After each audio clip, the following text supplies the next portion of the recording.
Hi friends, நான் குஃப்ரியில் இருக்கேன். இப்படி தான் நேற்று எனக்கு நடந்த ஒரு சம்பவத்தை பற்றி சொல்லலான்னு தான் இந்த வீடியோ. ஹோட்டலில் சாப்பிட போயிருந்தேன்.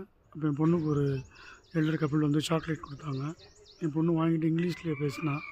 அவங்க என்ன ஹிந்தியில் பேசுமான்னு கேட்கும்போது நாங்கள் தமிழ்நாட்டிலேருந்து வரோன்னு சொன்னோம். உடனே நாங்கள் சாப்பிட்டுட்டு ஒரு 5-6 பேர் திரும்பி பார்த்தாங்க. தமிழ்நாடு விஜய் சிஎம் பேசிக்கிட்டாங்க.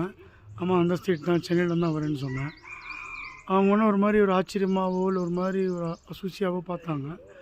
என்ன உடனே எப்படி நீங்கள் இந்த மாதிரி ஒரு ஒருத்தரை வந்து டக்குன்னு உங்களால் சிஎம் ஆக்க முடிஞ்சது, சினிமா மட்டும் வச்சுன்ற மாதிரி பேசுனாங்க. அந்த கான்வர்சேஷன் இங்கிலீஷ்லேயே போச்சு, எனக்கு ஹிந்தி தெரியாதுன்னு சொல்லிட்டேன்.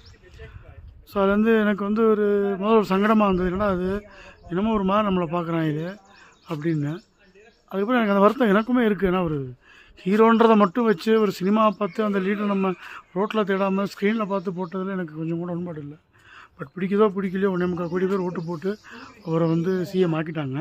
ஸோ அதை ஏற்று தான் ஆகணும். ஆனால் சிம்பிளாக சொன்னேன், கரெக்டுங்க, சினிமாவை பார்த்து அந்த ஹீரோ நல்லா இருக்கார், அதுமாதிரி பண்ணுவார்னு எடுத்துட்டாங்க. பட் இங்கே வந்து நார்த் இந்தியாவிலையும் சரி, இந்தியா ஃபுல்லாகவே சாதி, மதம், பணம் அந்த வேறுபாடை வச்சு அதை வச்சு ஒரு மாதிரி கன்சல்ட்டாக ஓட்டு போடுறாங்க. இங்கே அப்படி இல்லாமல் ஸ்க்ரீனை பார்த்து போட்டுட்டாங்க. ஸோ எல்லாமே ஒருத்தர் தப்பு தான், பட் அவர் ஒழுங்காக ஆட்சி பண்ணுவார்னு நம்புகிறேன். எனக்கு ஒரு சிஎம் தான் அப்படின்னு சொல்லிட்டு அங்கேருந்து நான் வந்துட்டேன்.